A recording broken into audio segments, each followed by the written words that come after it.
காஞ்சிபுரம் மாவட்டம் ஸ்ரீபெரும்புதூர் அருகே பைக்கில் சாலையில் சென்று கொண்டிருந்த தம்பதி மீது தனியார் தொழிற்சாலை பேருந்து ஒன்று வேகமாக மோதிய பதற வைக்கும் சிசிடிவி காட்சி வெளியாகியுள்ளது.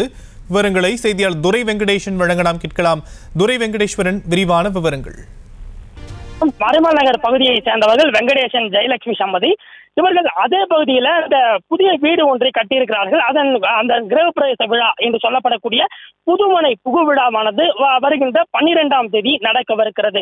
இதற்காக அவர்கள் அந்த திருமண அந்த வரவேற்பு அழைப்பிதழை அந்த திருவொற்றியூரில் இருக்கக்கூடிய தனது உறவினர்களுக்கு கொடுத்துவிட்டு அந்த வீடு திரும்பிய நிலையில வீடு திரும்பிய போது அந்த ஸ்ரீபெரும்புதூர் சிங்கப்பெருமாள் கோவில் செல்லக்கூடிய அந்த நெடுஞ்சாலை பகுதியிலே அந்த உரகிடம் நோக்கி பைக்கில் வந்து கொண்டிருந்தனர். அப்போது அந்த மாத்தூர் அருகே வந்து கொண்டிருந்த போது சாலையை கடக்க முற்பட்டிருக்கிறார்கள்.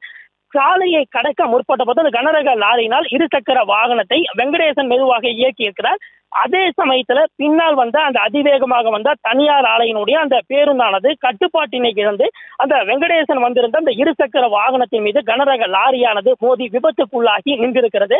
இதில் தூக்கி வீசப்பட்ட தம்பதி இருவருமே உடல் நசுங்கி சம்பவ இடத்திலேயே பரிதாபமாக உயிரிழந்திருக்கிறார்கள். இந்த விபத்திலேயே படுகாயமடைந்த அந்த பேருந்து ஓட்டுநருக்கு தனியார் மருத்துவமனையிலே சிகிச்சையும் வழங்கப்பட்டு வருகிறது. இந்த நிலையிலே அந்த விபத்து தொடர்பான அந்த சிசிடிவி காட்சிகளானது வெளியாகி பெரும் பரபரப்பை ஏற்படுத்தி இருக்கிறது. இதில் சாலையை கடக்க வந்த அந்த லாரியினால் அந்த வெங்கடேசன் இருசக்கர வாகனத்தினை மெதுவாக இயக்குவதுமாக, அதே போன்று அந்த சமயத்திலே தனியார் ஆலையினுடைய அந்த பேருந்தானது அதிவேகத்திலேயே மோதியதால் தூக்கி வீசப்பட்டு இருவரும் உடல் நசுங்கி உயிரிழந்த அந்த சிசிடிவி காட்சிகளானது இடம்பெற்றிருக்கிறது. இந்த சிசிடிவி காட்சிகளானது வெளியாகி பெரும் பரபரப்பை ஏற்படுத்தி இருக்கிறது.